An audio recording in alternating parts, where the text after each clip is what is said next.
Good evening, everyone. I call this regular council meeting Monday, December the 4th, 2023, 7 p.m. to order, and to acknowledge we are on the traditional territory of the Stehelas. Next order of business, please. The next order of business is introduction of late items. So I have one late item, and council just received it's part of the report of Councillor Allen's motion, which is further on the agenda here. So the intent is just to add it to the consent agenda. Next order of business, please. The next order of business is approval of the agenda. As amended. Council moved by Councillor Facio, seconded by Councillor Jackson. Discussion. Call the question. All in favor? Passes unanimously. Next order of business, please. The next order of business is adoption of council minutes.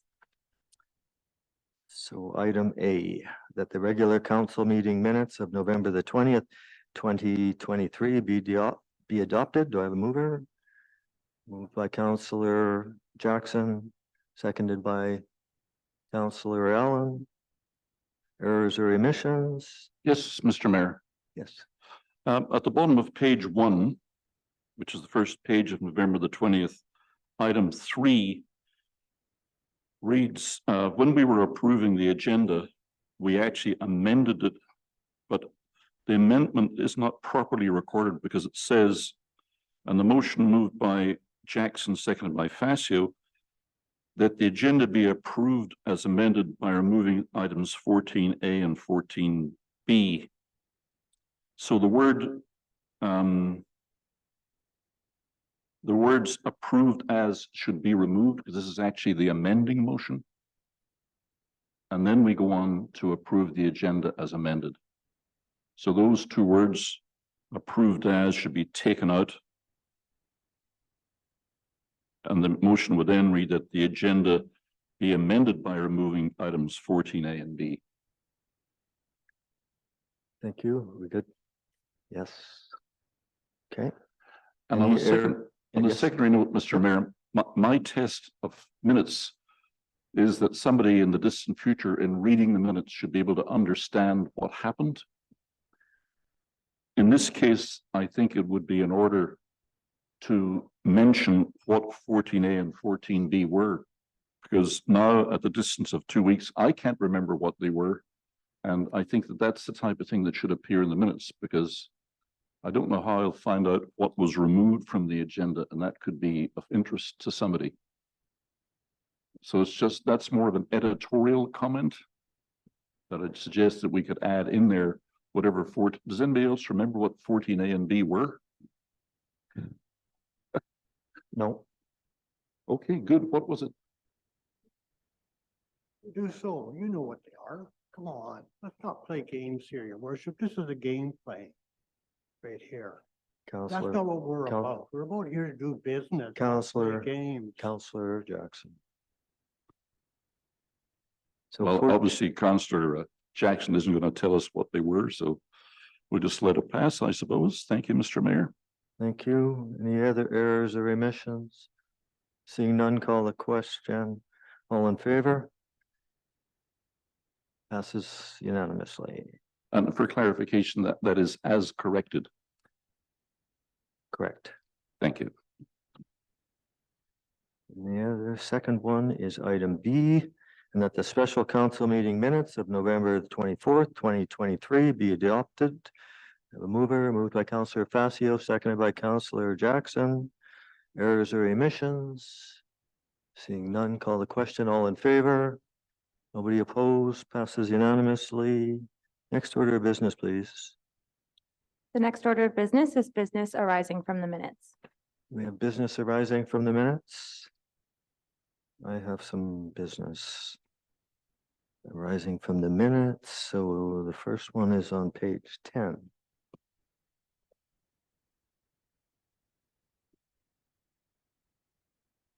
And that's from the November the 20th, 2023 regular meeting of council.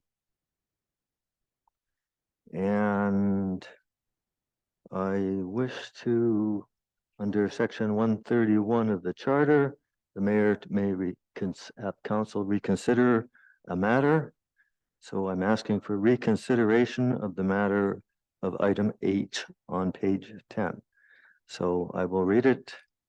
So this has been moved by Councillor Vidal, seconded by Councillor Facio, that the Fire Smart Program update report be received for information, and that the Fire Smart Open House, originally planned to be held in November, be deferred to March 2024 to allow for the creation of a Fire Smart Neighborhood Committee and for the event to contribute to the village's recognition as a Fire Smart community, and that the community services manager, local Fire Smart representative be authorized to put out an expression of interest for a Fire Smart Neighborhood Committee and assist interested residents in the formation of that committee. Do we have any further discussion on that one? Seeing none, I'm going to call the question. All in favor? This is a reconsideration. Mr. Mayor, just for clarification, are we re-voting then on that motion? We are re-voting on that motion. Thank you. So this motion was carried, and I have recalled the vote on it. So it's all in favor? Opposed? So the motion is now defeated. No. So the motion carries. So the motion stays as is. Thank you. And the second one was on page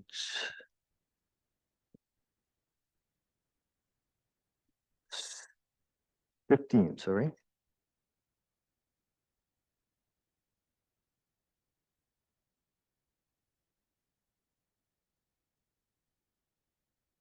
And this is item D. This is the joint application for the park boundary adjustment. So this is for our emergency exit. So I just want to make sure, because there's been some correspondence from staff since this came out, and the correspondence wasn't quite clear. So I just want to make sure that the resolution that's in front of staff on the top of page 15, if there are any concerns from our chief administrative officer on that. No, sir. The correspondence was after an update from the District of Kent. They offered a council-to-council meeting. And the response was showing what the motion was, and we are very clear on what the intent is. Perfect, thank you. The last one is here, page 17, the next page. And that's item G. And this one I will again, under section 131 of the community charter, that the mayor may reconsider, require council reconsideration of a matter. So I'm asking for reconsideration of the matter, the Starlight Skating Rink. I think we're at the end of the year here. So it was moved by Councillor Vidal that the Starlight Skating Rink be erected and installed as soon as possible. Do you have any further discussion on that? Seeing none, call the question. All in favor? Opposed? So the motion fails.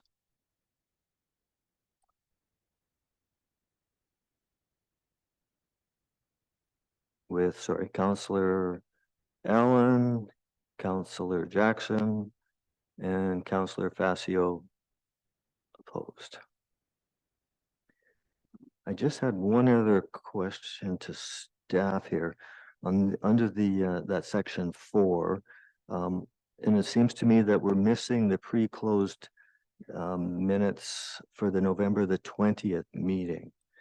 Is that coming on the next council meeting, or is that one, did that one get missed? Just clarification if I can. Go ahead, please. Yes.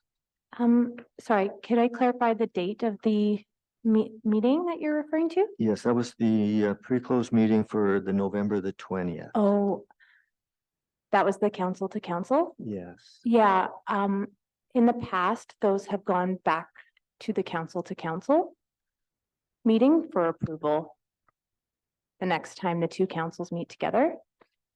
So we're gonna do, so the pre-closed one also? Yeah, Okay, okay, I understand. Yeah, thank you. Good. Next order of business, please.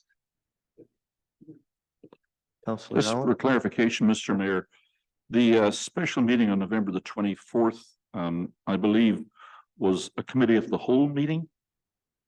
It started, no, it was a special council meeting, which turned into a committee of the whole. Okay, We moved into it, yes.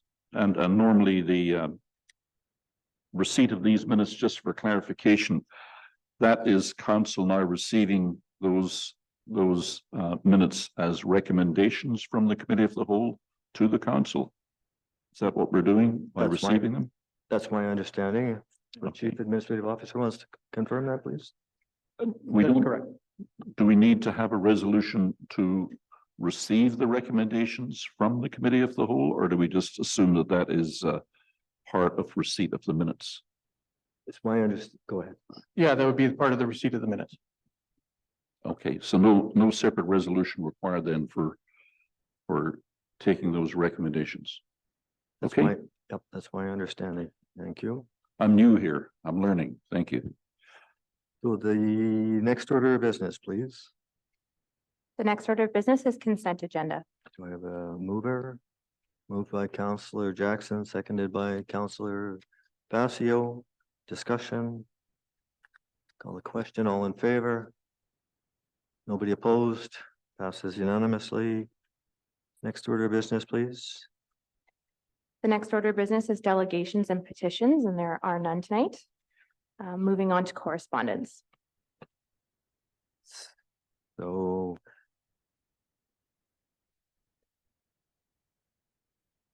you can just, if our corporate officer, can you just read out just what we've got written here for them, please?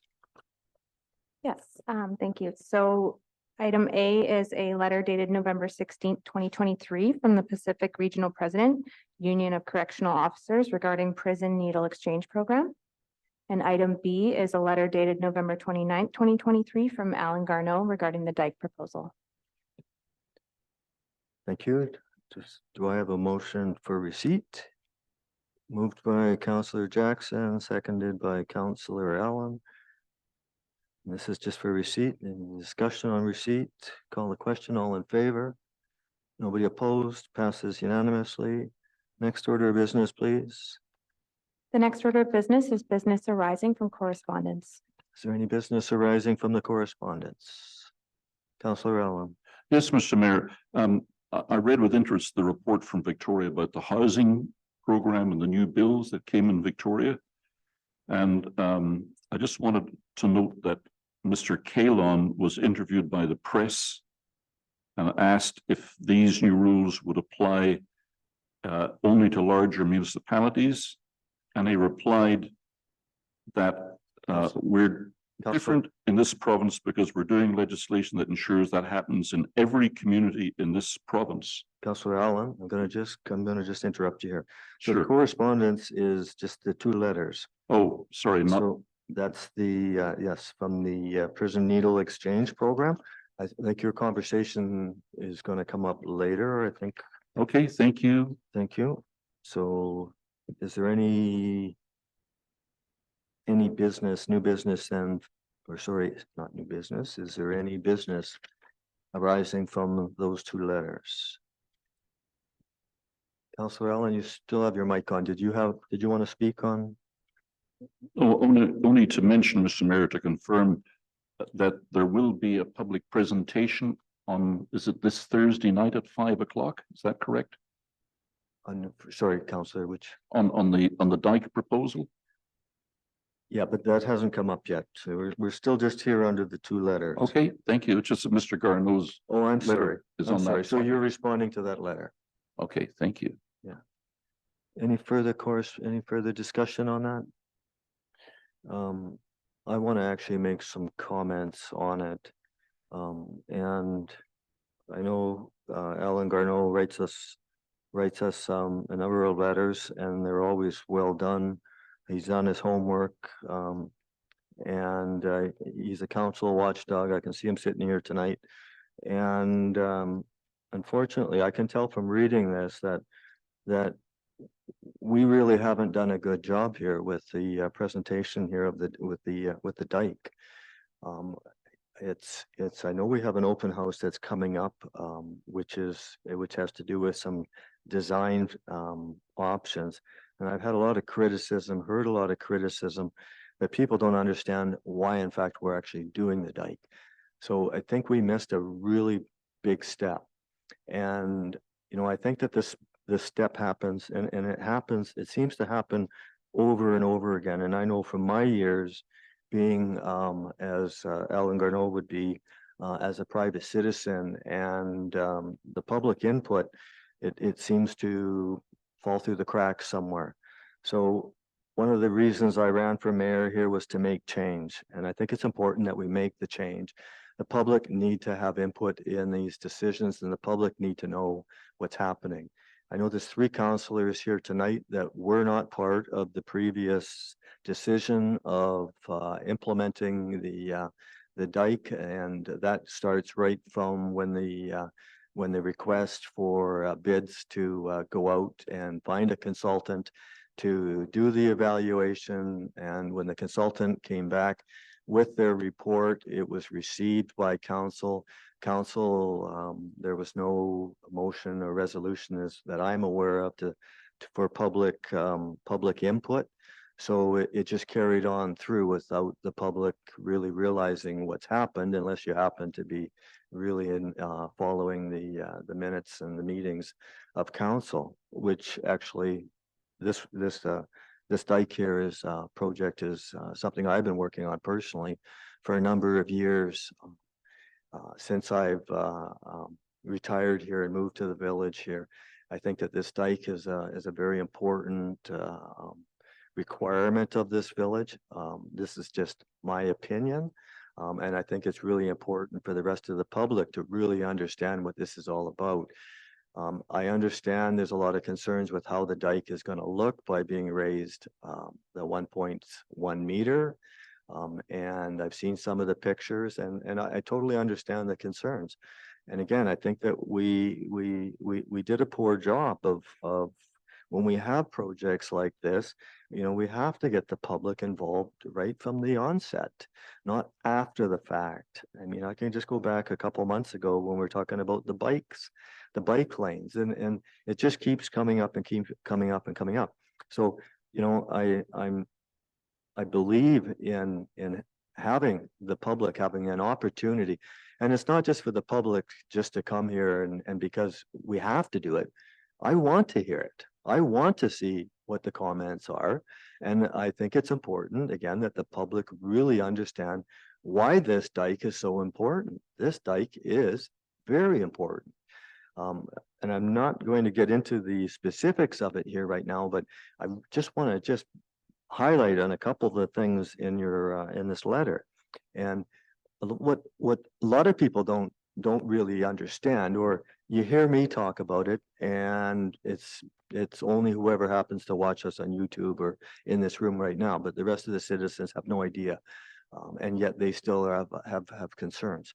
So the dike itself, the dike was when it in 1948, after the flood in 48, the dike was designed for a height of 14.55 meters.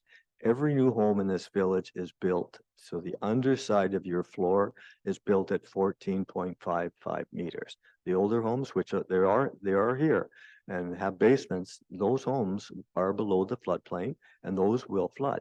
So the 14.55, that was what was designed in 1948. Well, they found out get my years right here. They found out in 2015 that the dike is actually dropped in areas up to a meter, three quarters of a meter. So right now, our dike is 3/4 of a meter lower than what it was in 1948. So if that flood that came from 1948 was to be here today, we'd be flooding. So this isn't a 1 in a 500 year, 1 in a something year flood. This is something that's happened. And since that time, I believe it was about 1972, we came up to something like 13, it was a little over 12 and a half to 13 meters. I've done a lot of research on this. It's just something I like looking at infrastructure.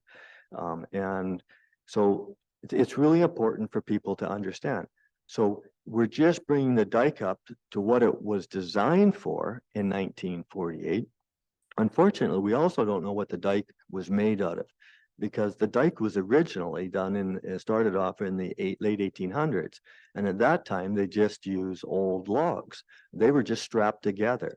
So in 1948, the records aren't there. So did they just put fill on top of the logs? Is that why the dike is dropping? Right now, the engineering team are doing core samples to find out what in fact the dike is made out of. Another huge part which was done in 1948, which is different from today, is seismic. We have no idea what it's built for. We have no idea if it can withstand what type of earthquake. Is it just going to melt away? So these are the engineering things which are still happening. But to bring it up, so I'm going to go back to, so it was originally designed in 1948 to be 14.55 meters. As of 2015, it is actually dropped to 13.8 meters. So the intent is we need to bring it up 3/4 of a meter just to bring it up to that level. Now we have climate adaptation. We all know the world is changing. The option and the engineering that's been done, it's been done by a professional hydraulics company who has also done the District of Kent's study for their dikes. So they're extremely familiar with this area. That was one of the reasons I believe that they were given this project because of that knowledge. So these aren't willy-dilly just thoughts. This has been well engineered out. Is there a perfect answer for any engineering? No, there isn't. There's studies, models. The Fraser River changes, water patterns change. Everything is changing in the world. So again, we have to bring it up to 3/4 of a meter just to get it up to what it was before. So now we're going to bring it up to 15.1. So they're going to bring it up another 0.5 of a meter. Now, does it make sense to raise it up the other 0.5 of a meter now? Absolutely. In my opinion, I believe so. But I hope that helps some of the issues that are out there in the public. And again, I apologize for that part of the project not being out into the public's eyes. Enough said on that. Any further discussion on that? Councillor Jackson. Yeah, just a bit of a update. And actually, it was 1950, the village borrowed $25,000. They got a grant for $50,000. They borrowed the money from Dominion Securities in Vancouver, and over the period of time, they paid it back. All my research tells me that they did do a pretty good job of building the dike, but yes, you're right, it has sunk, but it was quite an undertaking for a few hundred people at the time. Thank you for your report. Thank you for sharing that history. I appreciate that. Councillor Allen? Yes, Mr. Mayor. I think if you go back and actually read the minutes from 1949 on, you'll find that there's quite a lot of detail in there about the dike and how it was built.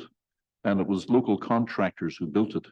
And some of the people involved are actually still with us and could be your eyewitnesses as to what went into the dike.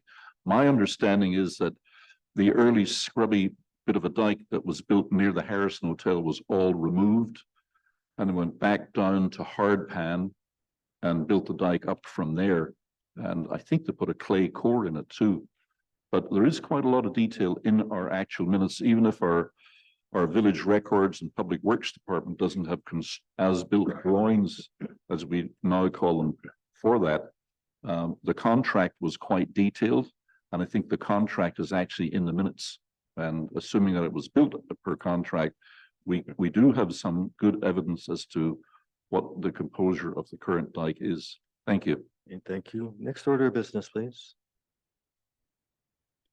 The next order of business is reports of councilors, committees, committee of the whole, and commissions. Thank you. Councillor Facio.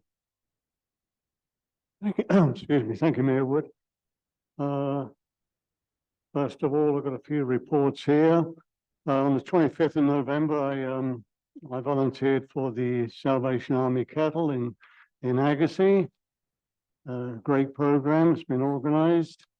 And I noticed last week there was a RCMP officer from Surrey that was down this way, and she actually did straight 6 hours on that.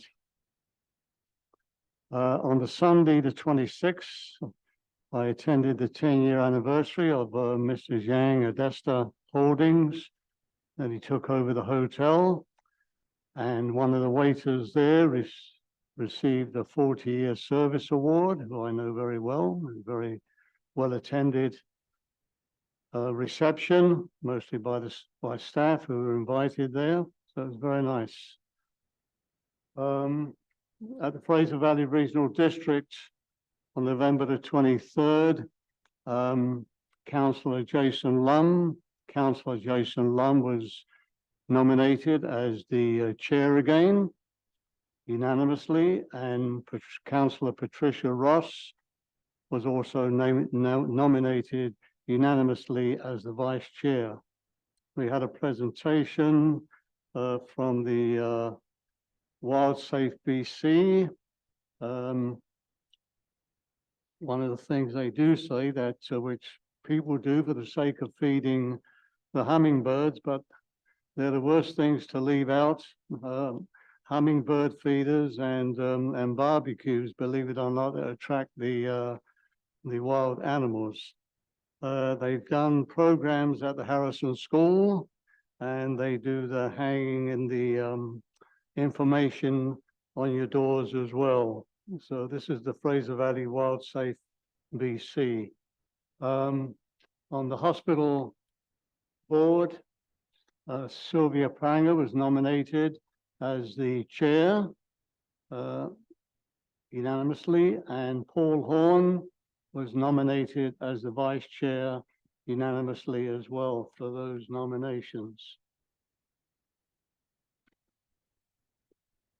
On the parks and park facility closure policy update, just some brief notes here. Both emergency and non-emergency events may require a closure. Sometimes these events are forecasted and provide staff time to prepare, while others can be unpredictable with little time to prepare for a closure. Events can include natural events, flooding, landslides, rain, snow, ice, high winds, forest fires, emergency incidents, accidents, vandalism, unexpected repairs, and contact with wildlife activities. Information on park conditions comes from a variety of sources, including regular inspections, communication with local first responders or emergency personnel. In response to climate change and the increase in wildfire presence in British Columbia over the past several years, this section of the policy has been updated. Where there is no smoking or campfires permitted in FERD parks, the FERD monitors wildfire risk by following restriction guidelines and closures as set out by the BC Wildfire Service and liaising with local fire departments to determine any closures or restrictions. And just briefly on the 23-26 strategic plan, the message from the mayor was that the strategic plan sets out 4 themes to guide the regional district's use of resources in the current term: climate and environment, growth management, Indigenous relationships, and wellness and prosperity. Thank you, Mayor Wood. Thank you, Councillor Allen. Nothing to report. No committees. Thank you. Thank you. Councillor Jackson. Thank you, Worship. I attended the Fraser Valley Library Board meeting, the last of this current year. The budget has been approved, and hopefully our finance man has got all the numbers that he needs. The membership of the library keeps increasing. There are more people out reading, which is just absolutely wonderful news. In 2024, I would really like to get the Communities in Bloom established again. So if there are anybody who is interested in going on that committee, they could contact our staff. It is a committee that requires a lot of work and a lot of dedication, so it would be really nice to get it going. Thank you. Thank you. Next order of business, please. Next order of business is reports from mayor. So I had the opportunity to, I was invited to the high school, the grade 12 grads, for what's called Capstone Day. It's my second year doing it. I didn't even know what capstone projects even meant. So I think maybe I'll just share a little bit about what that is. So the grade 12s come and they do a 20-minute presentation in front of a dignitary. And in the presentation, they can talk about what they've achieved, with where they want to head in their life, their goals, objectives. It's an opportunity for them just to dialogue with people such as myself. We had two people from the village of Harrison Hot Springs, and I had one from Agassiz. So the two from the village of Harrison Hot Springs, very, very ambitious kids. One wants to be a pilot, possibly RCMP, and another one a psychologist or a social worker. I mean, the dreams that these kids had, the smiles on their face, the ambitions on their face.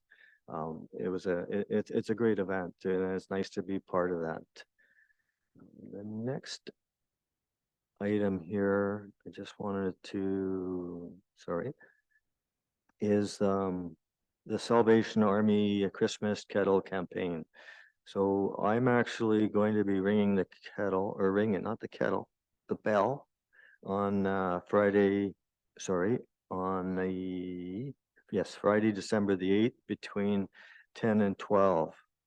So don't tell Mayor Pranger yet, but I'm hoping to outbeat her in that time period. So anybody that wants to come by front and to the Red Apple here, it's a good cause, Salvation Army, the Christmas Kettle campaign. And then as another item which I was just made aware of is Stop the Cruiser, the RCMP, and that's this Saturday. It's up at the Super Value there. They usually do get a few cars full there, and I think last year they got a few $1,000s. So it's nice to see that event. So anybody that wishes to donate, we have that there too. Just want to give a few other updates here. Regarding the dike, we do have an open house for the public on the conversation that you heard me talk about a little earlier, but this is more, I believe, on the aesthetics and I think there's 3 basic types of it. But I would urge any member of the public, if they have any other concerns, bring it up at that time. So don't just stick necessarily to those 3 different items. And is it just just a question for our Chief Administrative Officer? Is it just the design team, or does that include like the engineer to answer questions on the dike? Please. Thank you, Mayor Wood. Yeah, well, the design team is the engineers, so staff will be there as well. And I do want to make a point of highlighting the fact that we're trying to mock up a few examples of what it would look like from the front of Memorial Hall here. We'll have 3 different options showing what the height, if say the wall was closest to the parking lot, what the height would look like if it was on the other side of the sidewalk, and then just a general location showing if it was a fill dike. It'll be option 1, 2, and 3. So the public will have a better idea of what the look of it will be. No, obviously not aesthetically, but what the view or the impact of the view would be. Great. That's nice to hear. I'm pleased to hear that. Thank you.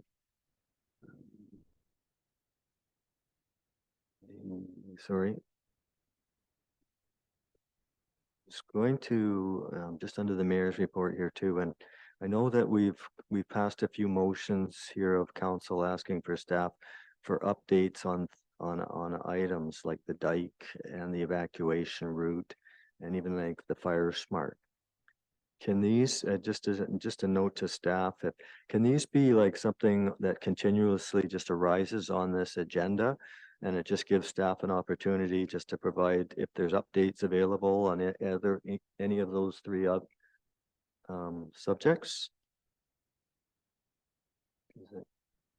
Is that to our Chief Administrative Officer? Thank you. something? We'd have to check our procedure bylaw, council procedure bylaw, to see how that would get implemented. But certainly, if we could, at the staff level, do a update to council, and then that could be brought forward as in say the mayor's report or councilor's report. Thank you. It would be nice though too if it was permanently on here until we get through. These are three fairly large issues, and I think the public again need to know what's happening with it, not just council. So it would be nice to see something that's until these projects are finished, that we add it to the agenda here. And if that requires a motion to amend the council procedural bylaw to include that, please, I just ask staff to bring that back. Thank you on that one. I just wanted to make note at our advisory planning commission or committee meeting is being held here. It's actually not here. It's actually at the village office on December the 7th. And that's anyone that's interested on the Glencoe development at 259 Hot Springs Road. So you can't ask any questions, but you can at least sit there and listen to the other members discuss that proposal. So that could be of interest for some people. And I just had one last question here, and this is, I've had a number of people that ask me about speed bumps. How do we get a speed bump? And I guess that's a question I'd asked to our Chief Administrative Officer. How do people get a speed bump on their street if they want to? But do we have a process or policies or? Thank you, Mayor Wood. We've been using the active transportation plan as a guiding document to explore areas that are that require speed bumps.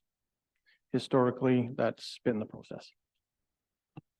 I guess the concern is, and I've had a few people come up to me and ask me the questions with regarding, the Hadway Street speed bumps that were just put up in the last few months here. I mean, Hadway has got 5 houses on one side of the street, 3 on the other, and they get a speed bump, and I get frustrations from other people who have long streets and they have no speed bumps.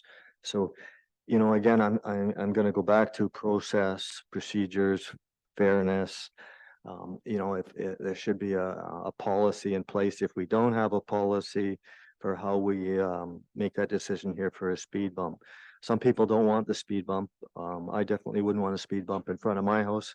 I don't want to have to listen to every trailer that goes over the speed bump, and it can be quite noisy.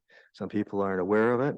There are places for speed bumps, but I would hope that before we put a speed bump in the middle of a block, that we at least have a survey done of the residents of the neighborhood to make sure that at least, I would say, at least 50% are in favor of it.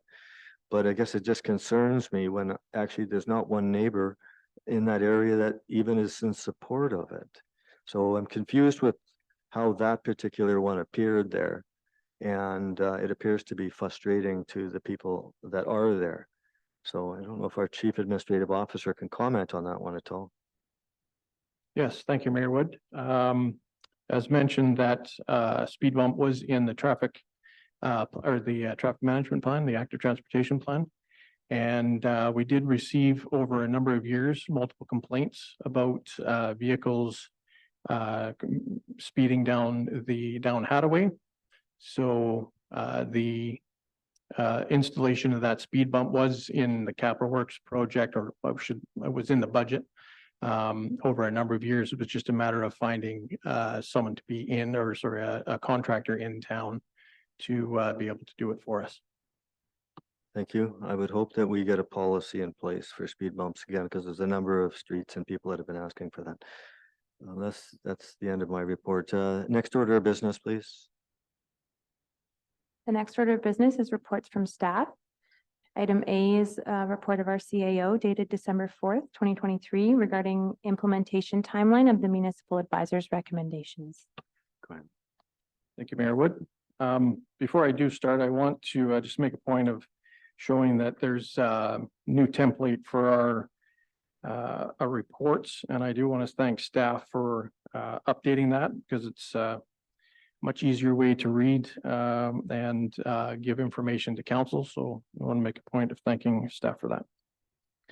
A recommendation in front of council is that the implementation timeline of the municipal advisor's recommendation report dated December 4th, 2023 be received for information. The summary is to provide council with a timeline for implementation of the recommendations from municipal advisor Ron Poole. My apologies. The background are the motions that were adopted by council. And then we'll move on to the discussion. Elected official budget training. This item will be incorporated into the 2024 budget, and the timeline for implementation will coincide with the 2024 to 2028 financial plan bylaw, a draft of which is expected to be brought before council in late January. Thank you. Council procedure bylaw revision. Staff have a partially developed draft bylaw that is currently being worked on and is expected to be ready to bring before council by February. Official community plan bylaw adoption. Staff are conducting a final review of the official community plan to ensure compliance with section 473 of the Local Government Act, and will be bringing the bylaw before council in early 2024. Council review of social media and communications policy.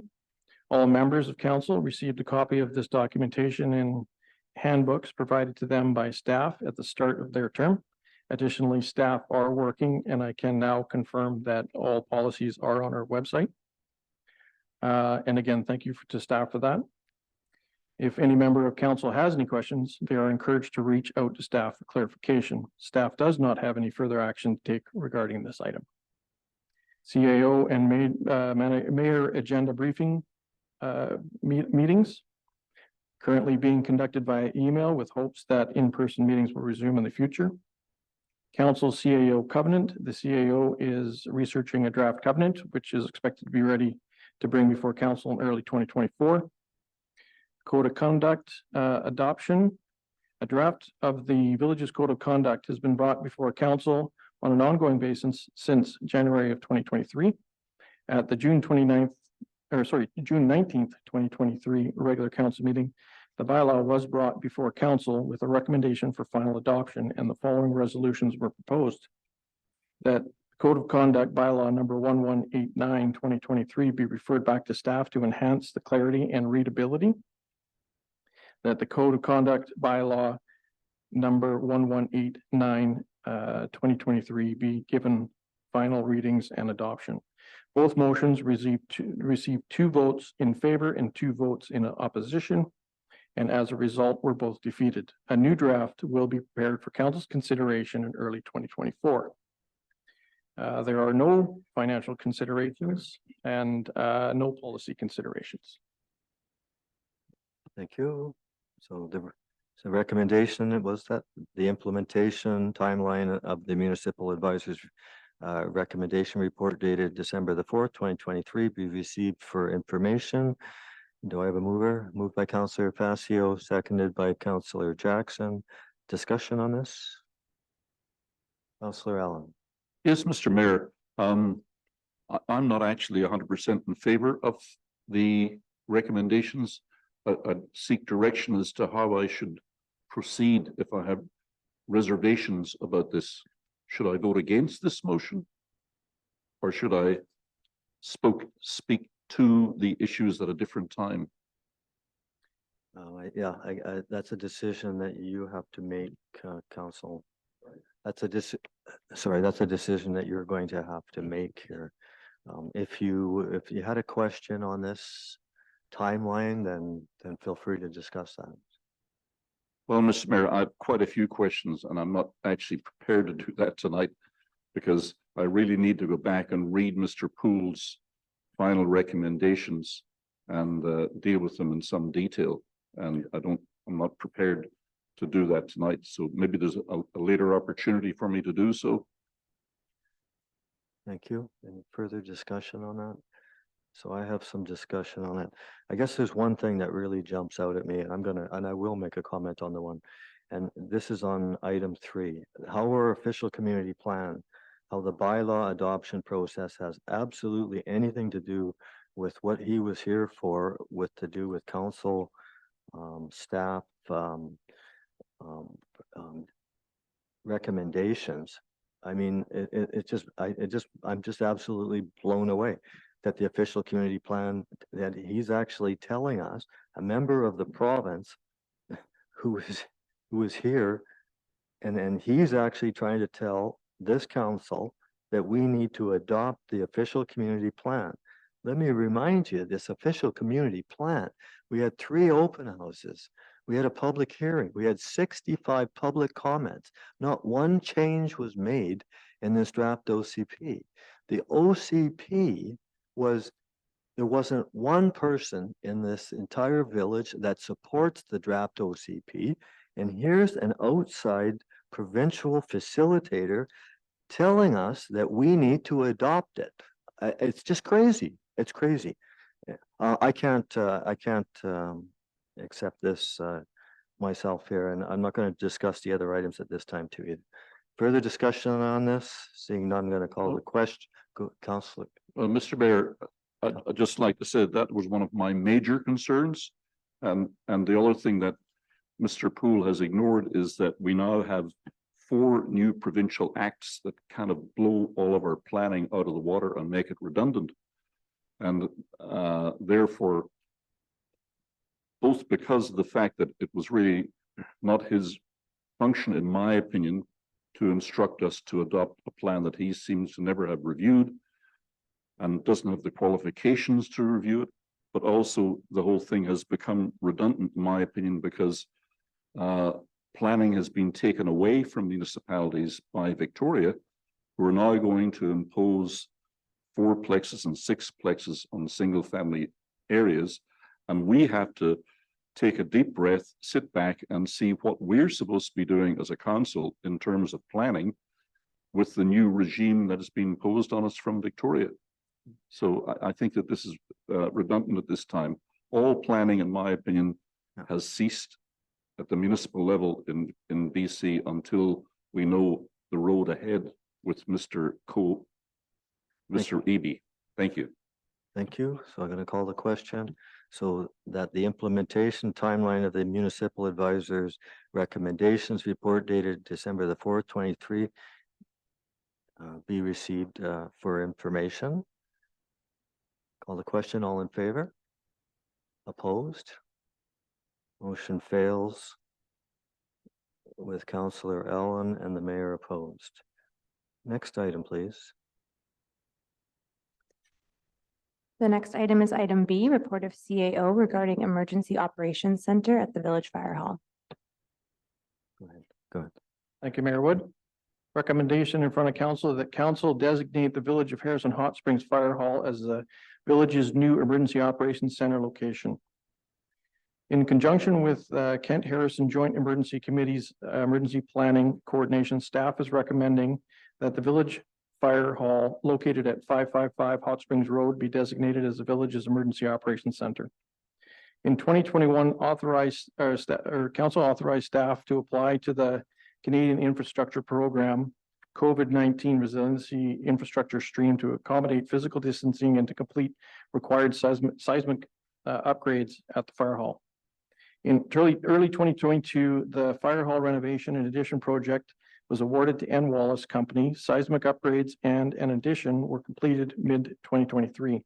There are a few remaining items to be installed before the project is considered complete, and a financial report can be submitted, or so the final report can be submitted to the funding authority. In the event of emergency or disaster, the village may activate an emergency operations center. An emergency operations center is mission control during a major response where key municipal personnel and other agencies involved gather to support activities taking place at the sites of the emergency. For a more efficient response, the village and the District of Kent may combine EOCs into one location through the Kent-Harrison Joint Emergency Program or Planning Program, if both municipalities are impacted. The fire hall is now the only post-disaster rated building within the village. A motion of council is required to designate the fire hall as the new EOC. If council supports the recommendation, the Kent-Harrison Joint Emergency Plan will be updated accordingly. Fire department members and our operations manager are outfitting the fire hall with audio-visual communication equipment, backup power sources, etc., to support the EOC through an alternate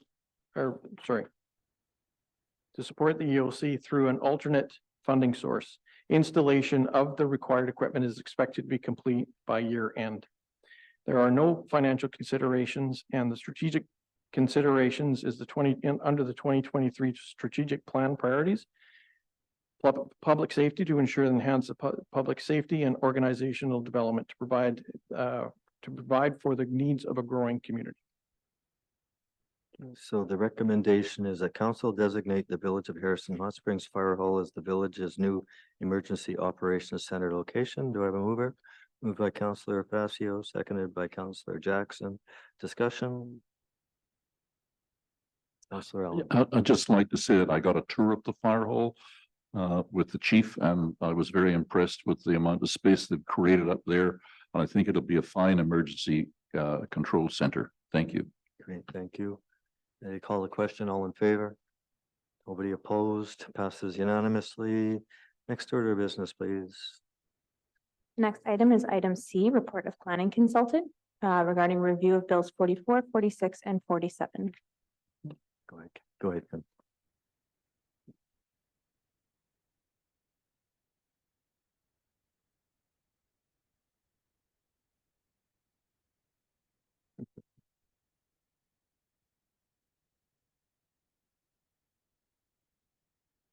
Be too far away. There we go. Sorry about that. My apologies. That's Some okay. of us are technology challenged, I guess. Already there's, as was mentioned, there's 4 bills that have come through that have altered a few things with respect to community planning. That's Bill 44, 46, and 47 that have now since subsequently been brought in as a law. The 4th piece of legislation is the Short-Term Residential Accommodation Act. That is already a law as we speak, and that there will be a review of that will be coming out for council in January. The short and sweet of that one is that that act is only applicable to municipalities that are outside of the RMI designation, or if you've got a population of 10,000 or more, and we're part of the RMI and we don't have a population of 10,000 or more. And as a result, the zoning bylaw that we have in place does not allow for short-term residential units to be placed anywhere except in the commercial areas. They're not in the residential areas. Having said that, now turning into bills 44, 46, and 47 and the potential issues that they present at the municipal level. In early November, the provincial government introduced several pieces of legislation addressing housing across British Columbia. The new legislation was introduced in 3 separate bills as outlined below. Bill 44, the Housing Statutes Residential Development Amendment Act, 2023. The bill addresses density and development approval processes for housing. This bill is different from the other ones in the fact that it's split into 2. There's a requirement for the 85 identified municipalities, of which Harrison Hot Springs is not one. And then there's also province-wide requirements to do things. So the first thing that happens, the provincial government has indicated that a policy manual is being developed.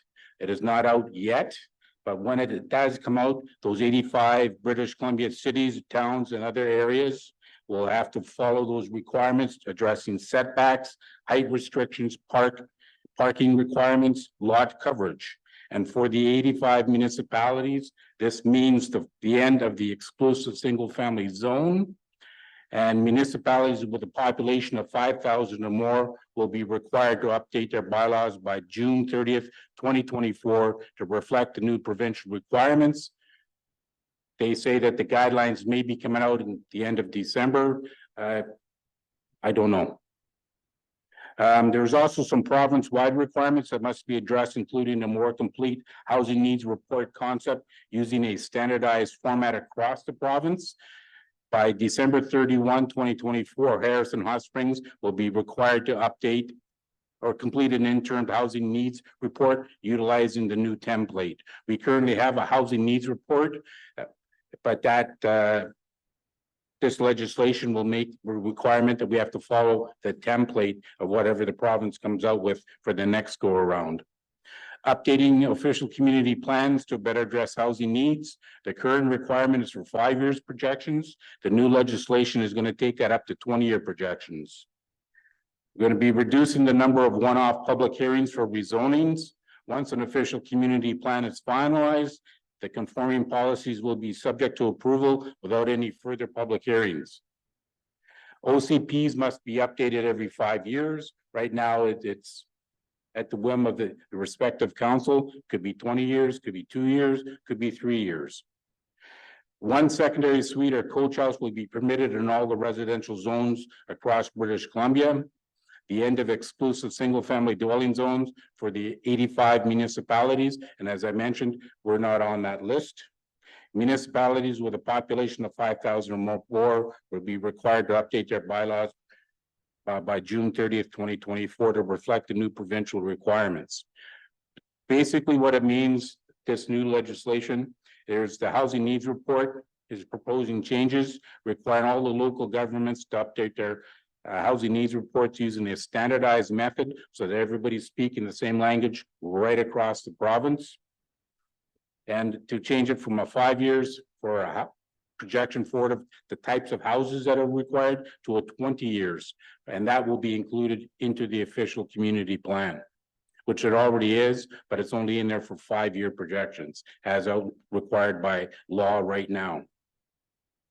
Municipal bylaws and zoning proposed changes include OCPs are to be updated every 5 years with public engagement, which I find rather interesting because I don't know how you can not do an OCP without public engagement, but what do I know?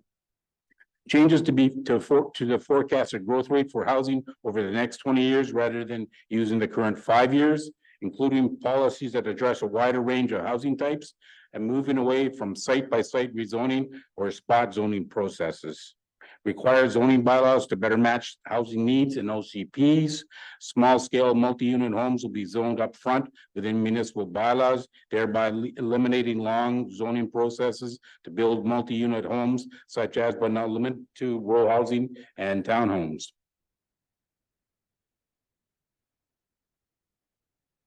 The next bill, your worship, is Bill 46, Housing Statutes Development Financing Amendment Act 2023. This bill will substantially change the current framework used by local governments to pay for infrastructure and other communities related to new development.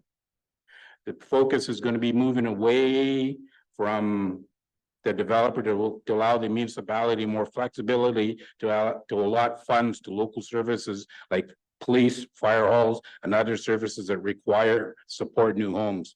Right now, as we're all aware, we have the community amenity contributions. It's in the gray area. It is not legislated right now, but the province in 2014 put out a guideline saying how to implement the community amenity contributions to pay for these softer services.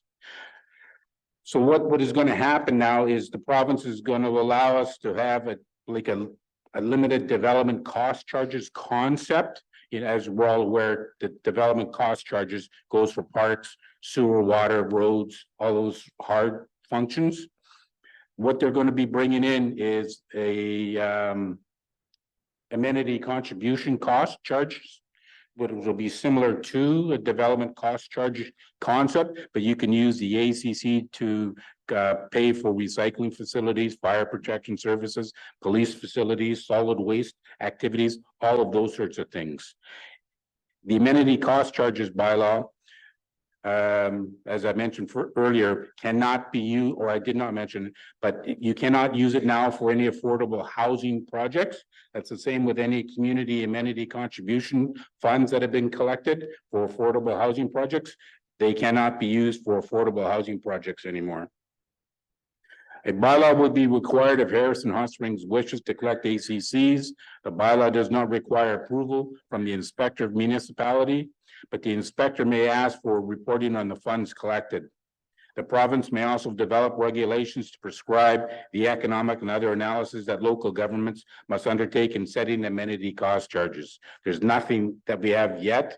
They are also talking about putting that into the guidelines that are supposed to be coming out at the end of December, and we have not seen anything or heard what that's going to be yet. The final bill, your worship, is Bill 47, Housing Statute Transit Oriented Areas Amendment Act. This is dealing more with the areas that have transit hubs, like the Skyway, the rapid transit stations, bus stations, that sort of thing. And those TOD areas are defined as land within 800 meters of a rapid transit station, such as the current SkyTrain locations, and within 400 meters of a bus exchange where passengers transfer from one route to another. The province is expecting 100 of these new TOD areas from approximately 30 local governments, and we're not on that list, your worship.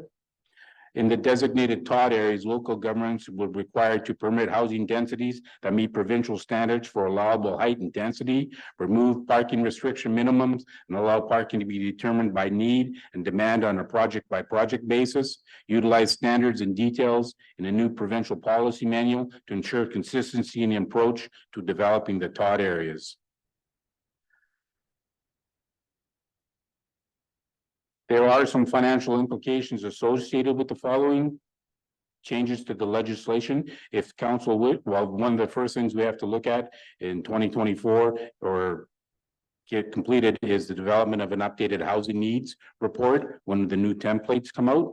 Developing an amenity cost charges bylaw should council wish to collect ACCs, and updating the community plan on a more frequent basis. As I mentioned, they're mandating it that it'll be every 5 years. The financial implications will become clearer once the guidelines are released. And with that, your worship, the recommendation is that the review of bills 44, 46, and 47, report dated December 4th, 2023, be received for information. Thank you. Do I have a mover? Moved by Councillor Facio, seconded by Councillor Jackson. Discussion? Councillor Allen? Yes, Mr. Mayor. Just for clarification, and we're not one of the 85 that are listed for the more dense housing, including the multi-units on single lots. Is that correct? At this time, we're not part of the proverbial housing bad boy list. Okay. There was a mention by Mr. Kalon that he was coming up with 10 standard house designs, something like the Vancouver Special, which is a kind of a duplex or sometimes a fourplex, of which 10,000 are built in East Vancouver alone, I think. And does that apply to Harrison Hot Springs? Will we have standard cookie cutter housing plans forced on us by Victoria? That's the first I've heard of this. Okay. I'm not aware, because usually when you have your building plan in place, you tootle off to the building inspection department with your plan, and then they can go from there. So there would have to be some changes to the building code, perhaps. I'm unaware. That's why I can't really answer professionally. Well, yeah, my concern is that what he said was that to speed things up, the province was going to design some of these fourplex duplex buildings and come up with a standardized design and say to developers, if you present this design, a province approved design, to the municipality, they have to give you a permit for it. And my question is, would that apply to Harrison Hot Springs? There were 10 different plans he was planning to put forward as the pre-approved design, cookie cutter, right out of the box. So I guess the architectural and engineering would all be done on those. You just buy a set of plans from the province for $1,000 and build it. So I want to know if that would apply to Harrison. That I don't know at this particular point in time, your worship, but the province has a caveat on this pending legislation that there is going to be guidelines that will be coming out at the end of December, early in the new year. So perhaps they will think that that type of information will be in the guidelines. And when I have more information on that, I can bring back the more detailed information to the council table. Another question, if I might, Mr. Mayor. So we may have escaped some of this by being less than 5,000 population, but we are part of a small market area here north of the Fraser, which includes the town of Agassiz, District of Kent next door. They are over 5,000. So are they one of the 85 that are captured in this list of 85 that the government has designated as having the new rules for 85, one of the 85? That I don't know, your worship. I was only interested in looking to see where, if Harrison Hot Springs was on that list. And when I got down to the H's and didn't see it, I didn't worry about it anymore. Yeah. Well, it's just that what happens in Agassiz can affect our real estate market very much in Harrison. And it might drive a lot of people to Harrison, or it might drive a lot of people to Agassiz. I'm not sure. Thank you. So I just have a question. So I know this, I believe that this is just for receipt, but there's a question in here. If council wishes to collect the amenity cost charges. So I'm assuming that this is all coming back to council. Again, this is just simply for receipt. Is that correct? Yes, your worship. I would be hesitant to start talking about the amenity cost charges until we get additional information that's supposed to be coming out in these guidelines. It's rather strange that we get these acts and then we get the guidelines afterwards. Okay, thank you. Ready to call the question? All in favor? Opposed? Nobody opposed? Motion passes unanimously. Next item, please. The next item is item D, report of Community Services Manager regarding emergency preparedness planning. Go ahead. Thank you, Mayor Wood. This report is to provide an update on the Fraser Valley Regional District's ability to support the Village of Harrison Hot Springs with emergency planning and to discuss emergency preparedness within the Village of Harrison Hot Springs.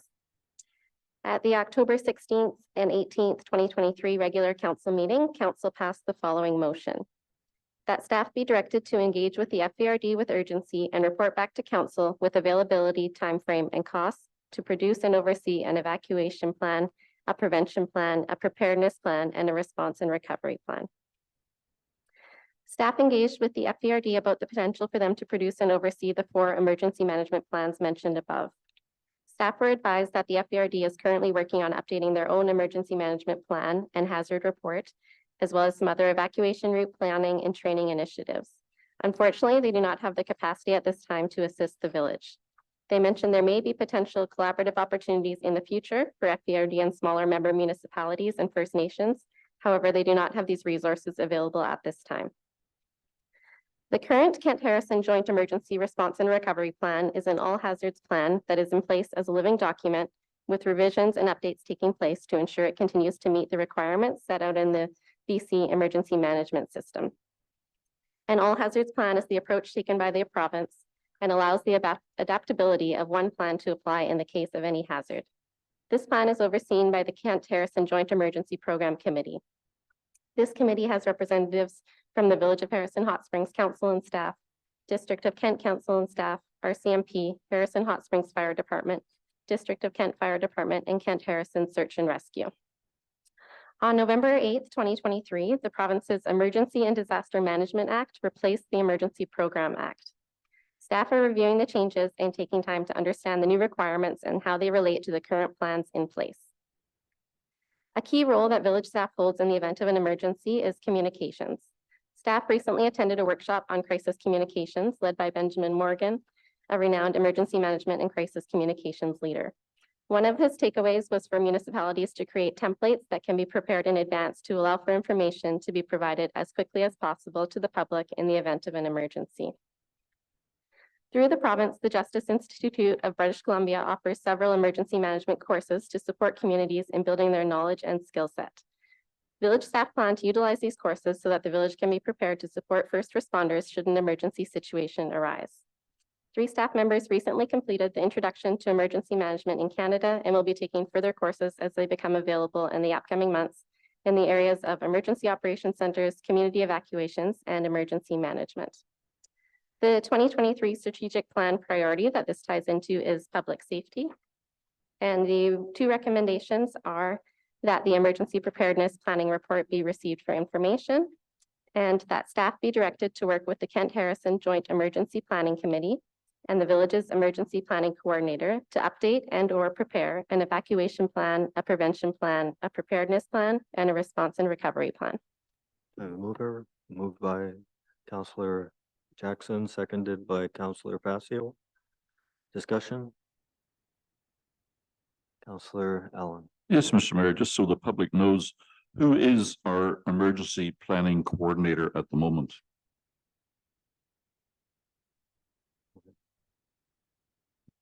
So I'll answer that. The deputy fire chief from the district of Kent, Ryan Chira.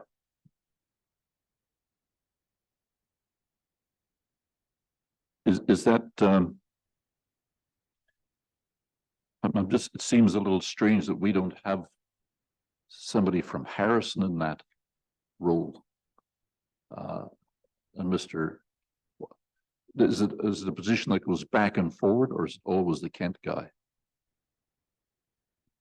It remains the member from Kent.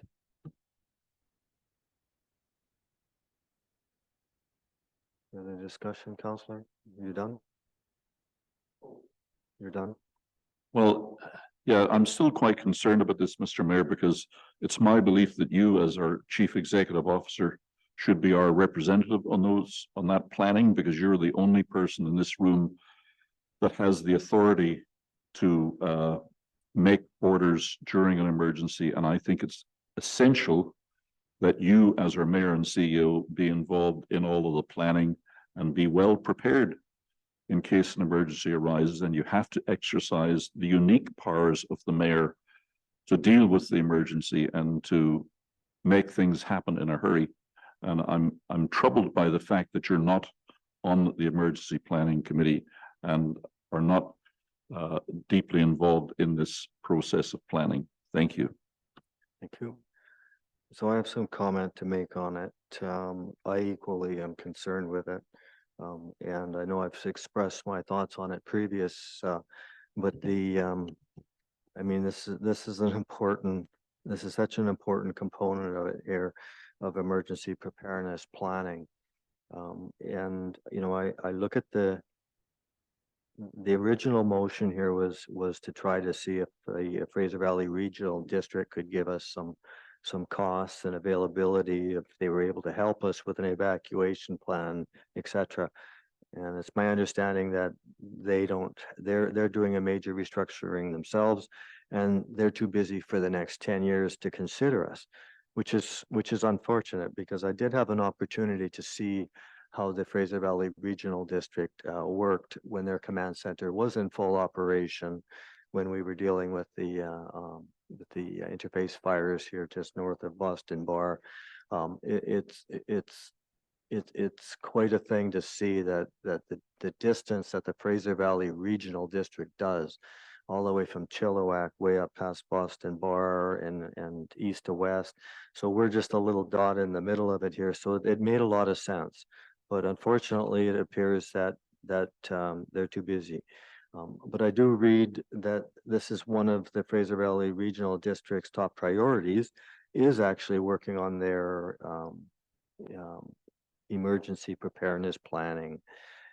And my concern on ours, and we have two bylaws, and we have two bylaws that are tied to this, and the bylaws are ancient bylaws, and I can't even remember. I don't remember if it was from the late 60s or anyhow. They're ancient. So these bylaws really make it very difficult, because we don't confide anywhere near what the bylaws even say. So it just seems to be the committee is just kind of willy-nilly kind of grown. And I hate that word willy-nilly when it comes to something like this. I like to see structure. So I really look forward to when those bylaws come back.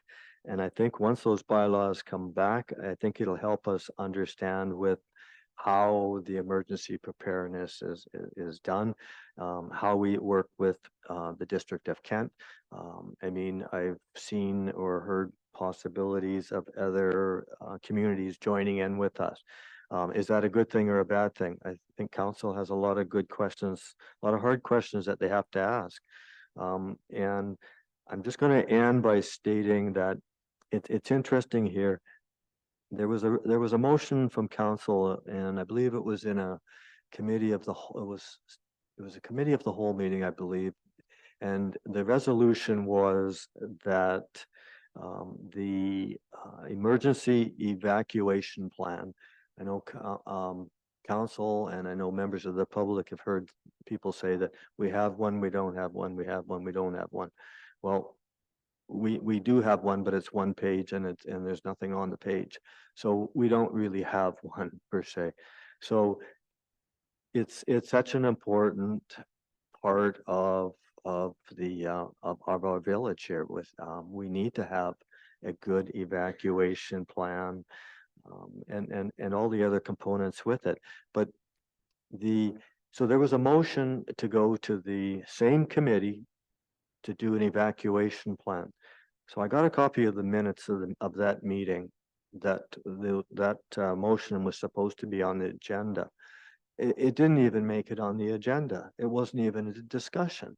So it just gets lost, and there's no follow-up on it.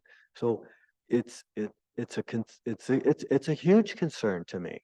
So we need to get control of how we do and how we run this committee before we start sending more information to them. And I mean this absolutely in no disrespect of the coordinator, any of the members that are on the committee, but I just think we really need to get a good handle of that committee. There's a couple of things that just shocked me. I mean, our fire department doesn't even have a representative on it. I mean, it's emergency services. I just can't fathom that. We got the school board there. We have 2 school trustees there. And what was the other one that I can't remember the other one, but oh, sorry, it was council here just 6 months ago decided to put a member of Tourism Harrison on it. So Tourism Harrison's on it, and yet the mayor can't even get on it. It's just broken. I can't support this, sorry. Any further discussion? Call the question, all in favor? Opposed? Motion fails with Councillor Allen and the mayor opposed. Next item, please. The next item is item D, report of our chief financial officer dated December 4th regarding intermunicipal business license bylaw amendment. Go ahead. Thank you, Mayor Wood. This report is to recommend amending the current intermunicipal business license bylaw to make minor wording changes, remove one participating municipality and add a Schedule A, which lays out the fee sharing structure. A little bit of background with this. In 2019, the village entered into an agreement with several other Fraser Valley municipalities to join what was called the Intermunicipal Business License Program, also known as IMBL. An IMBL allows an eligible business to operate across participating communities without having to buy separate business licenses in each community. These licenses are limited to purchase only by trades contractors or other construction professionals, or a contractor who performs maintenance and or repair of land and buildings. 90% of the 90% of the revenue received from the purchase of an IMBL is retained by the home jurisdiction that the business exists in. The final 10% is shared with the other jurisdictions that participate in the program. Over the past 3 years, the village has received an average of approximately $10,000 a year by being a participant in the program. And basically, this is designed to offset any revenue that we lose from non-resident contractors who no longer have to purchase a Village Harrison Hot Springs business license. The City of Merritt was originally a member of the Fraser Valley IMBL program. However, it was later determined by the group that the proximity of Merritt is too far to be of real benefit in the program. This bylaw amendment serves to remove the city of Merritt as participating municipality. And while doing that, it was a good opportunity to make other minor grammatical updates that do not change the intent of the original bylaw. So accordingly, the recommendation is that intermunicipal business license bylaw amendment number 1196/2023 be given first, second, and third readings. Thank you. Thank you. Do we have a mover? Moved by Councillor Jackson, seconded by Councillor Allen. Discussion? Councillor Allen. Yes, Mr. Mayor, a couple of questions through you to Director of Finance. So it says here on paragraph 9 that the intermunicipal business license fee is $250. What is the resident business fee for somebody who's actually doing business in the village? Through you, Mayor Wood, to Councillor Allen, our village business license fee is $100. So this costs 250 instead of 100, 150 more, but for that 150, you can apply your trade in Hope, Chilliwack, Agassiz, Mission, anywhere within the collector area, correct? That's correct. So the business is still required to buy, if it resides in the village, it's still required to buy a Village of Harrison Hot Springs business license. In addition, they may buy the IMBL, which allows them to do business in other municipalities. So it's 100. Sorry, it's 150 plus 250 for somebody who's lives in Harrison and works Harrison and elsewhere, or is it only 250? It's $100 for the village business license, and if they wish to do business outside of the village, it's another 250 to be part of this program. Thank you. What do we do about enforcement of business licenses? Does anybody ever check if the trades working in Harrison actually do have licenses? Because we've had, of all the different construction booms that we've had, most of the trades that are building condos or houses in Harrison are non-resident. Do we, the village, go to those sites and check and make sure that all of the trades do have this license? The contractors aren't required to report into the village. So it is basically a voluntary compliance and complaint-based enforcement. So we don't make it a condition of a building permit that all trades must be have a business license under this program, or do we? Go ahead. Through you, Mayor Wood, if there's a contractor that comes in to do capital works for us, we make sure that they have an intermunicipal license prior to authorizing work. Yes, but I wasn't really inquiring about people working for the village. I was inquiring about, you know, some contractor is building a home or a house, and he hires 10 different sub-trades to do windows, roof, siding, insulation, etc.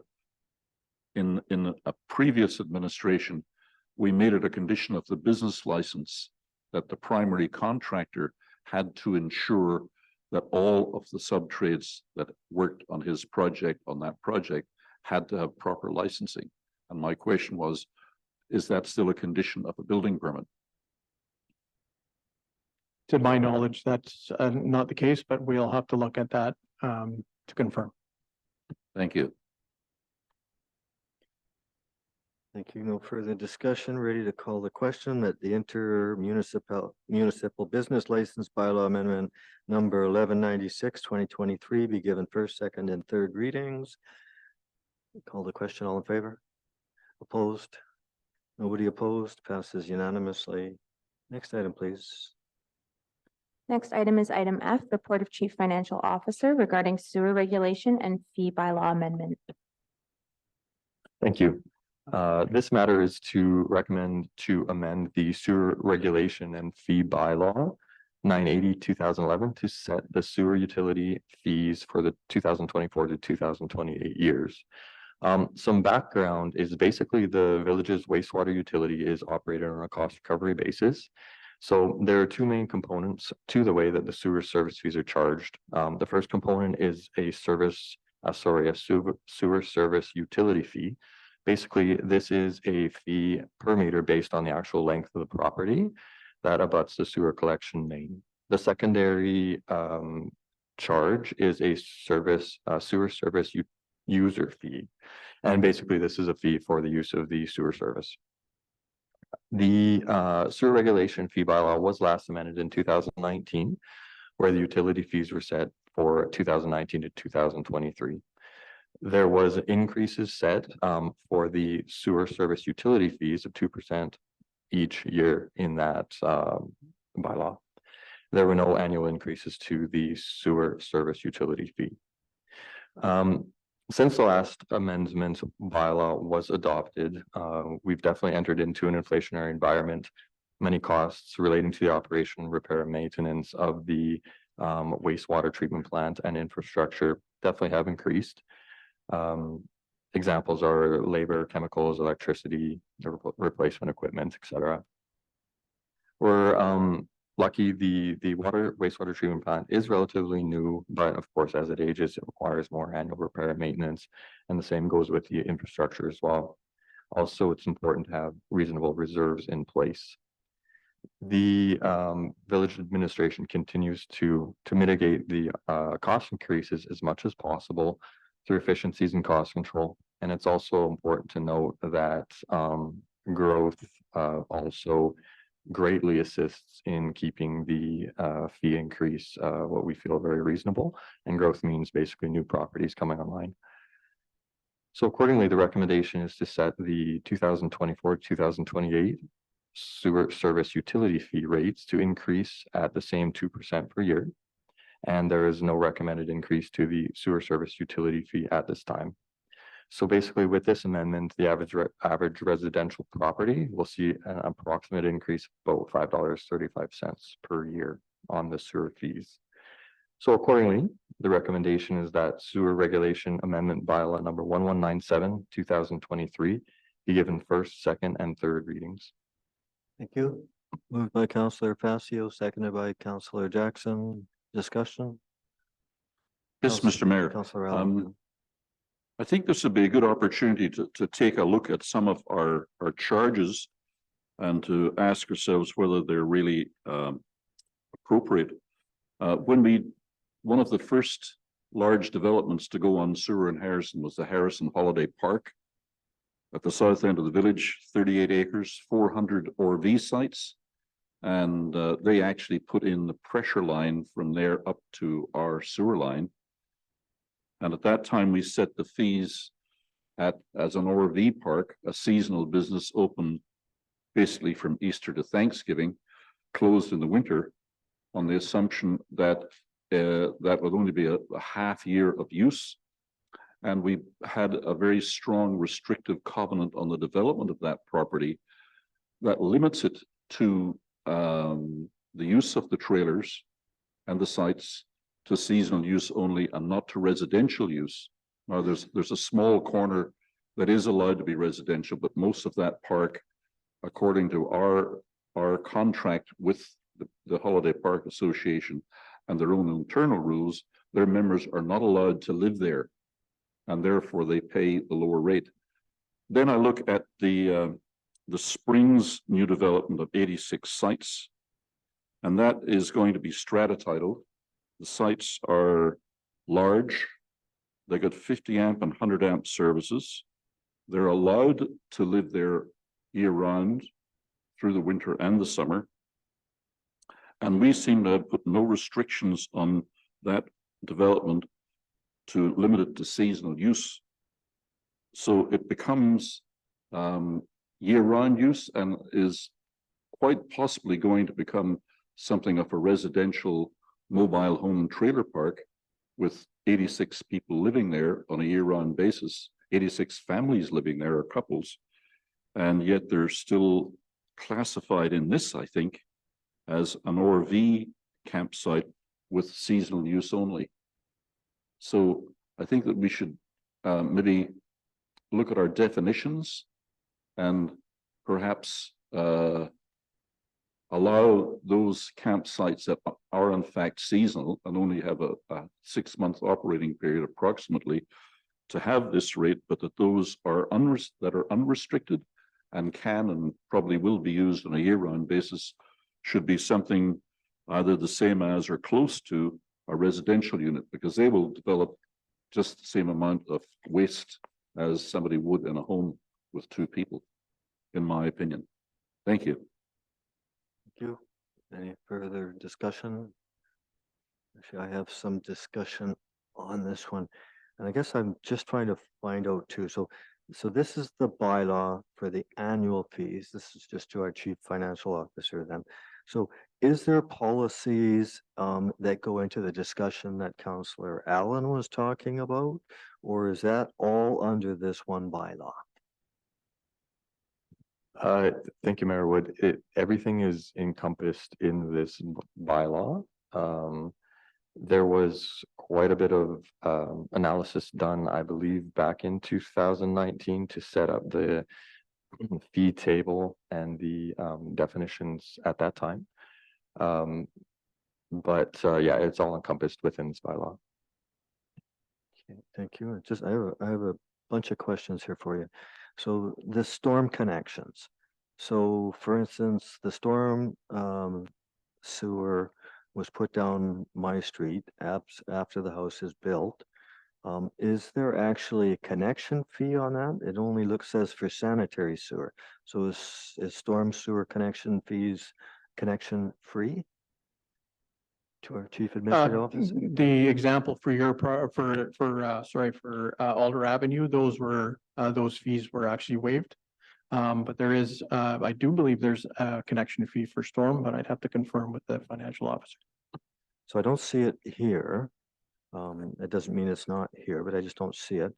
So, and I'm not too sure how to deal with some of these little questions that have come up on this here. Are we best to make amendments here, or are we best to move this to a committee of the whole meeting?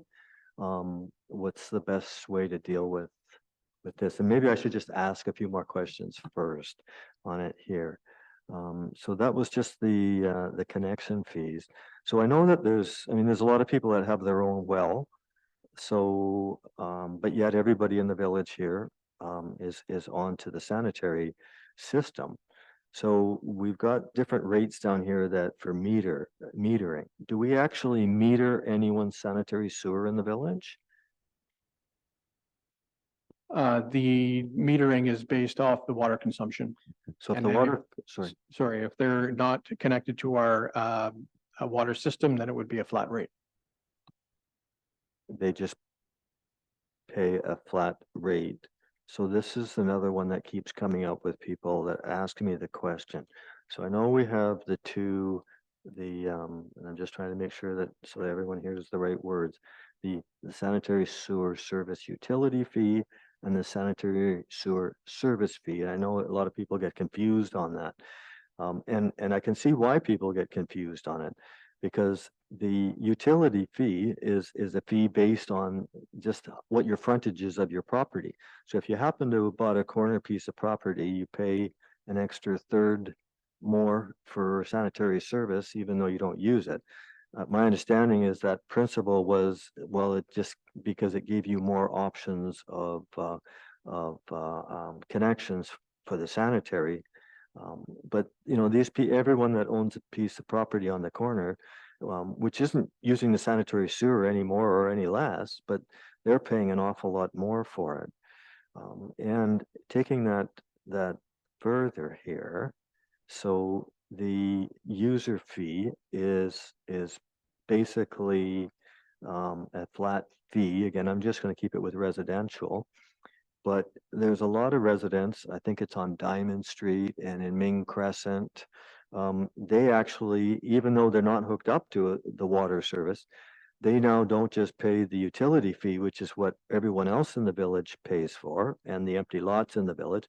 They actually pay for a user fee that was, my understanding is, was implemented a year after the service was originally installed.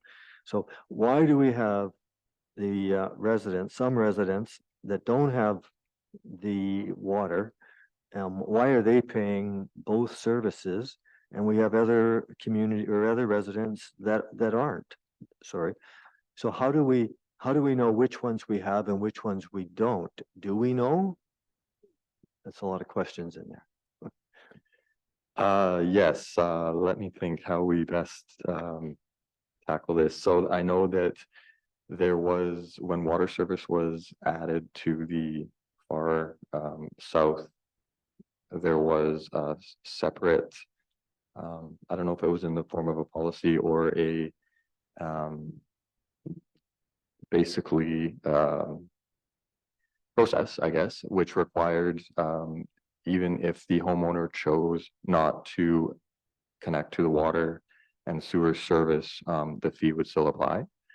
Also, the bylaw does speak to that as well, that if the homeowner is on well service, yet there's water service available, the fee would apply.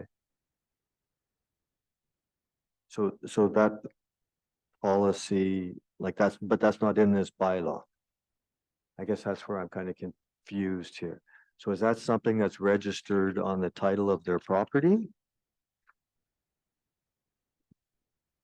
No, it wouldn't be registered in the title of their property. However, it does exist in this bylaw. Just not sure exactly where it is in the moment. I just believe everyone should pay the same amount. I mean, there shouldn't be someone shouldn't be paying both user and the utility fee if they're not a user. Your worship, this really is a topic that should be discussed at budget time. There's a lot of ramifications here. We really should, this should be deferred to when we talk with the budget. So I'm going to pass that to the chief administrative officer then. So would that be like in a committee of the whole meeting? That can be deferred to a committee of the whole, or we can discuss it at budget time. If there's specific items that council is looking for further clarification, maybe we can refer it back to staff, and then we can determine how best to deal with the concerns brought forward by council. So it's helpful for staff for me just to continue a little bit here then? Yes, please. Okay, so don't try to answer my questions then. So the next one here is under the pools, hot tubs and spas. So you pay, I'm just looking at 2024, it's roughly $4,000 for a pool. But if it's a pool that's drained on a regular basis, they pay $1,600. Like, wouldn't every pool be drained on a regular basis? Like, how do we know if the person drains their pool or not? So some poor person's paying $4,000 a month, or sorry, I'm going to assume that's a year, versus $1,600 a year. So that was just a question, and that's also to do with if you have a hot tub. Just seems like there's some things here that don't really make a lot of sense. But the biggest one that gets me, and I know that in the report here, and it talks off here that the village's water treatment plant is relatively new and using leading edge technology or techniques. Well, I mean, I kind of disagree with it, that comment. It's the actual little water treatment plant, which is a very small portion of the asset cost of the water distribution system to the like the whole collection, the pump stations, there's an awful lot more to it here than just the little tiny water treatment plant, which is newer. And I just wanted to look, and I just wanted to make note here, when you look back on this 2020 asset management plan, and just on page 15 of it here. So it shows here that this is just all to do with the sanitary service, that we actually have a shortfall right now of $312,000 every year to keep up with what's projected that we need to just maintain the wastewater treatment plant and the collection system. This doesn't talk about anything to do with the new development, with increase in size. Like if we need to, for instance, back to the potable water system, if we need to put a new water tower in, this asset management plan is maintenance of an existing piece of equipment, which happens to be, in this case, the sanitary sewer system. So if we have a shortfall of $312,000, and this was estimated in 2020, and we're only asking 2%, I guess my concern is it sounds like we're really going to cut ourselves short, and all of a sudden we're going to be short a lot of money. 2% sounds really low to me, and looks like we've got a number of years where we haven't had any increases. I know that we've got the new development in here, and we've got increases by the new development. But I think it's really important that this asset management plan be incorporated into this fee structure. And again, I think that we really have to look at the growth that we've had and make sure that we are actually collecting the amount of monies that we need for the recapitalization of it. I know the provincial government over the years, I mean, they want these asset management plans. I'm sure they're regulated by the accountants. And when an asset management plan, when that section of a report is issued, when there's a grant request, I know for a fact that it makes it so much easier for the person that's looking at the grant application to say, hey, yeah, these people need the money for it. And yes, they have been looking after it, or they can say they haven't looked after it.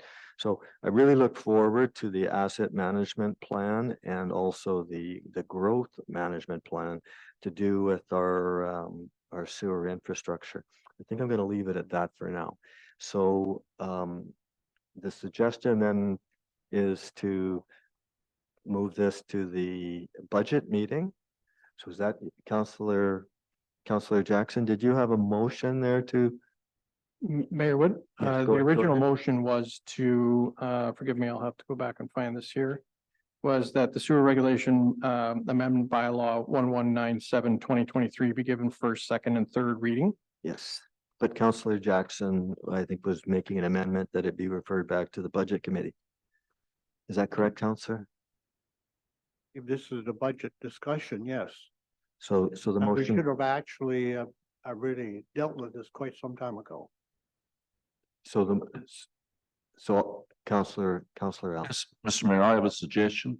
In order to get this on the record as having been partially dealt with tonight, I would move that we give it first reading as a bylaw and refer it to the budget debate or a committee of the whole meeting for further discussion, because I have other issues with this and with the water bylaw that follows. So if we give it first reading, that gets on the record that we've done something, we're moving forward, and we will finalize the discussion on numbers at another time.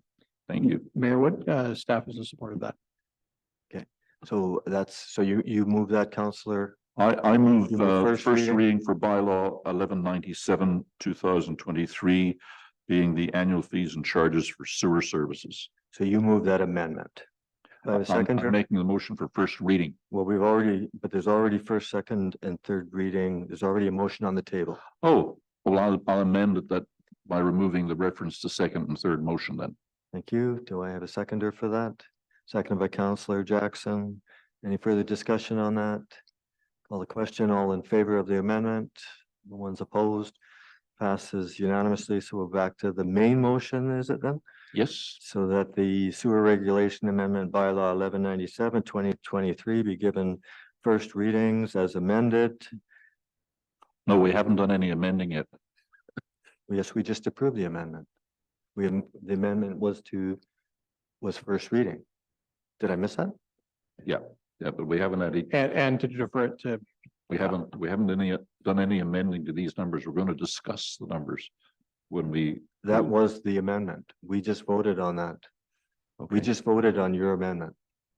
All right, So that was the vote on your amendment. So now we're back to the first main reading, first reading. first reading. So to the main motion, that's that the sewer regulation amendment bylaw 1197/2023 be given first reading as Yeah. amended. And that was already moved and seconded. Further discussion on that? Call the question. All in favor? Nobody opposed. Now there was I think our chief administrative officer wanted to actually do a further amendment to that. Did he to refer that back? Or do we want to just leave it at first reading? Leave it at first reading and we'll address that at the next Cal. Thank you. So staff are happy with that? Okay, thank you. So the next item here is the water regulation. Do we want to go through that now? Or just move that to the same? I would move first reading of the Water Regulation Fee Amendment Bylaw 1198. So that we can refer it to Committee of the Whole or the budget debate and deal with the similar issues to water as they are related. Good. Do I have a seconder for that? Seconded by Councillor Jackson. Any further discussion on that? Seeing none, call the question. All in favor? Nobody opposed? Passes unanimously. Next order of business, please. Next order of business is bylaws, and there's nothing for this item. Moving on to new business. Item A is new business from Councillor Allen regarding the 4 oak trees on Lillooet Avenue. Go ahead, Councillor. Yes, Mr. Mayor. I have a motion that the village retain urban environment to conduct a program of care for the 4 oak trees, and this work be completed before Easter of 2024. And I make that motion, and I'd now like to talk to the motion if I may. Once we, let's put the motion on the floor and then you So moved. discussion. Okay. So the motion is that the village retain urban environment to conduct a program of care for these 4 oak trees and that this work be completed before Easter of 2024. So it was moved by Councillor Allen, seconded by, I'll second it for discussion, seconded by myself. Discussion. Now you can discuss it. Thank you, Mr. Mayor. I did write a report to council, which I submitted last Wednesday before the deadline, but it didn't appear in the agenda. I don't intend to read the whole report. It took me 3 hours to write it. It doesn't take me that long to read it, but I would like to make a couple of highlights from that report.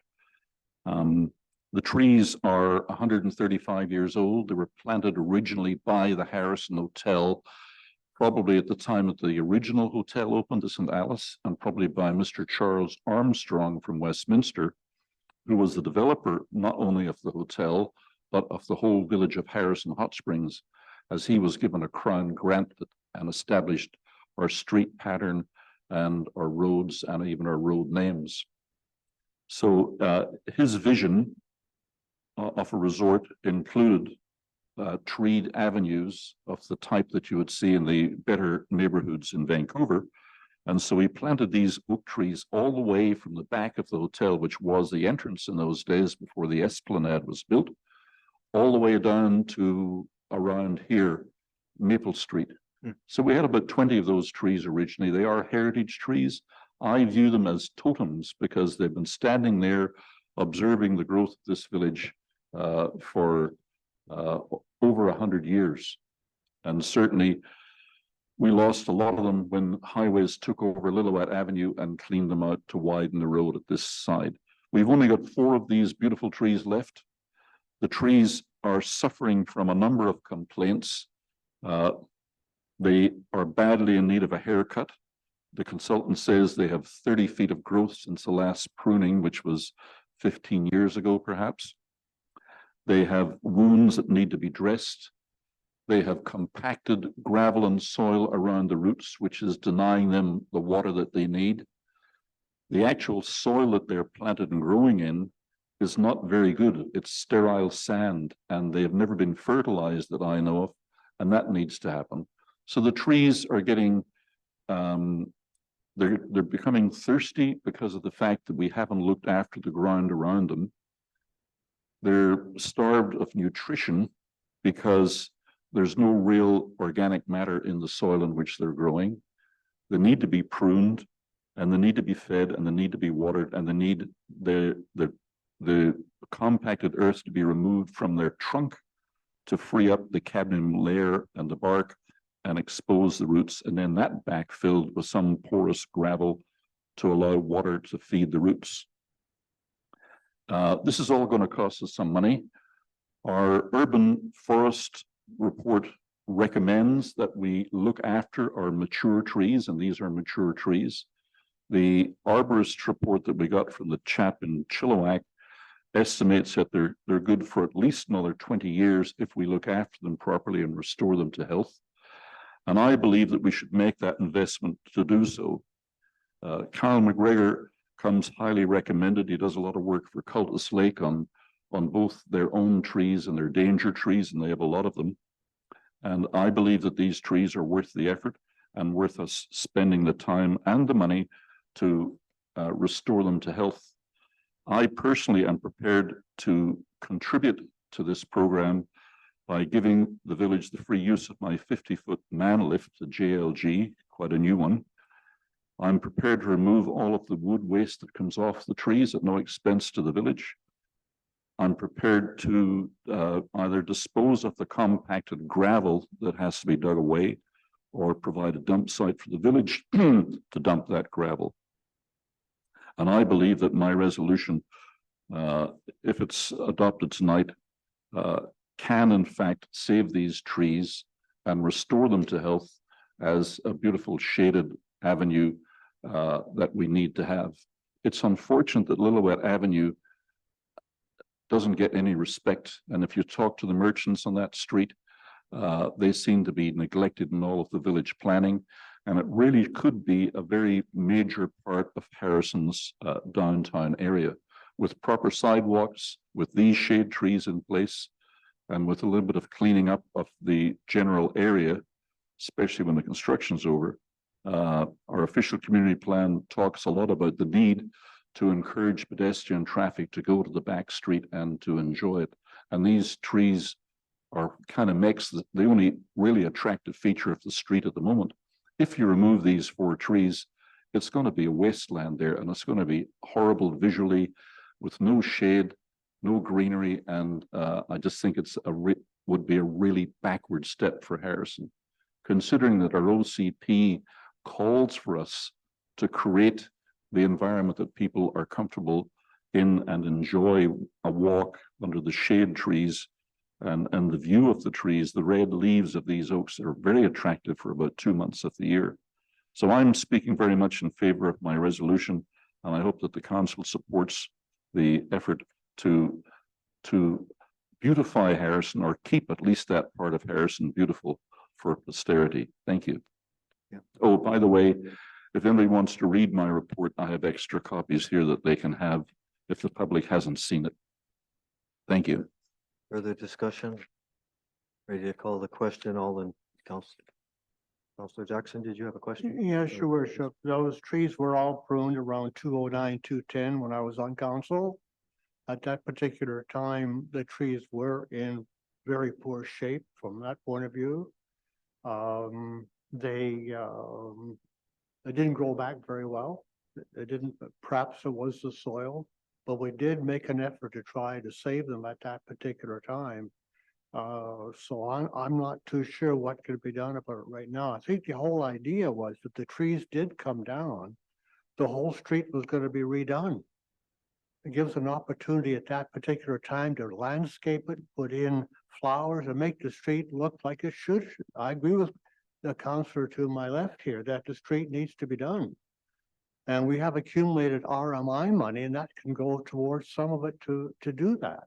So that really was the plan as I understand it. I just don't want this to be put off and put off and put off.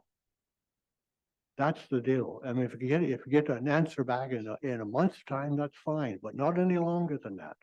Thank you, Your Worship. Thank you.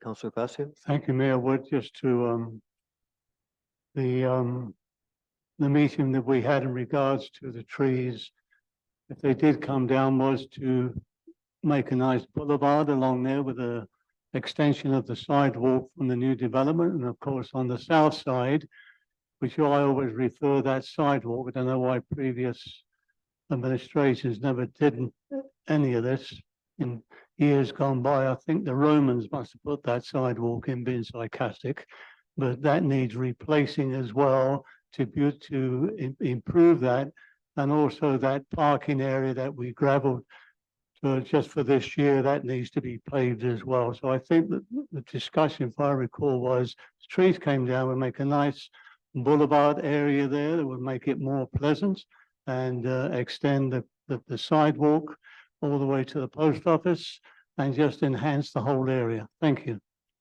Thank you. Ready to call the question? The motion that I'm going to read the motion that the village retain urban environment to conduct a program of care for these 4 oak trees and that this work be completed before Easter of 2024. So I call the question. All in favor? Opposed? Motion fails. With Counselor Allen, with Counselor Jackson and Facio opposed. Next order of business, please. The next item, please. The next item is item B, new business from Mayor Wood regarding closed meeting resolutions. Thank you. Thank you. So this is regarding a closed meeting of council of Mayor Wood, if I may, November. Order, please. if I may, on a point of order. Go ahead, Counselor. Thank you. As this, I'm assuming is referring to the November the 6th closed council meeting that's this was not released to be discussed in the open meeting, and it would be a breach of confidentiality if we discuss this. Thank you, Counselor. So are you going to You're carry on? You're finished, Counselor. Thank you. So this is regarding the November 6th, 2023 closed meeting of council.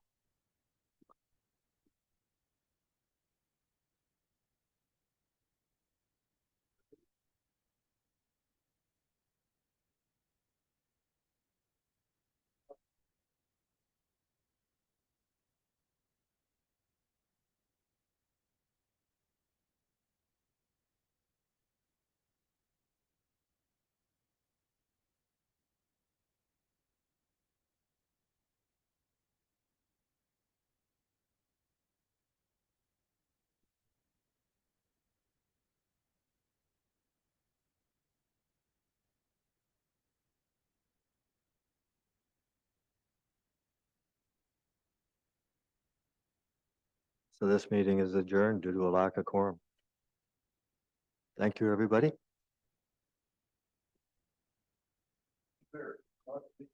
Yep.